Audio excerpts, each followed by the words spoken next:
एक जैसे क्वेश्चन मेरे माइंड में आ रहा था और कई लोग आपने सुना भी होगा, कई लोग कई बार डिस्कस हो सकता है आपसे पहले भी बहुत बार पूछा गया हो। जैसे कृष्ण जी का कहा जाता है कि उनकी 16,000 रानियाँ थी उन्होंने, तो राधा जी के साथ उन्होंने विवाह क्यों नहीं किया था? उनका विवाह क्यों नहीं हुआ? मैं 2 तरीके से आपको उत्तर देती हूँ। मैं हमेशा लोगों को बताती हूँ। उससे पहले मैं एक प्रश्न आपसे पूछती हूँ। विवाह के लिए कितने व्यक्तियों का होना ज़रूरी है? 2 का। भगवान श्री कृष्ण ने एक बार राधा रानी से कहा, किशोरी जी मुझे आपसे विवाह करना है। किशोरी जी चारों तरफ देखने लगी। भगवान ने कहा, क्या देख रही हो?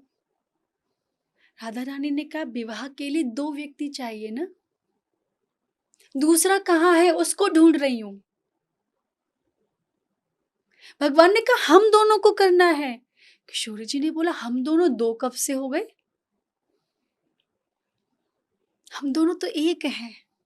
कृष्ण ही राधा है और राधा ही कृष्ण है। इन दोनों को अलग अलग समझने की गलती ना करें।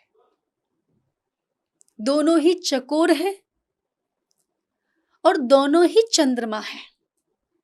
इन दोनों में कोई अंतर नहीं है। ब्रह्म की आह्लादनी शक्ति का नाम है श्री राधा। ब्रह्म कौन है? कृष्ण। कृष्ण की आत्मा कौन है? श्री राधा। या फिर ये समझ लें कि ब्रह्म के प्रेम ने ही श्री राधा रानी के रूप में आकार ले लिया है, लेकिन इन दोनों में कोई भी अंतर नहीं है। ये दोनों एक है। पहला बात। दूसरी बात, भगवान ने विवाह क्यों नहीं किया, है ना? पहली बात तो विवाह के लिए 2 लोग चाहिए और वो दोनों एक है। लेकिन फिर भी भगवान ने जब ये लीला की तो भगवान ने विवाह किया। वृंदावन में भांडीर वट एक जगह है जहां पर भगवान श्री राधा कृष्ण का इस लीला में विवाह हुआ। जब भगवान ने कहा मुझे आपसे इस लीला में विवाह करना है, किशोरी जी ने कहा मेरी कहाँ इच्छा है, चलती है, आपकी ही चलती है। जिसमें आप राजी उसमें मैं राजी, ठीक है कर लीजिए विवाह।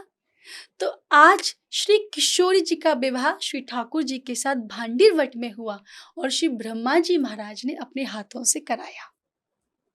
और आज भी वृंदावन में वो जगह है, आप आए आकर दर्शन करें।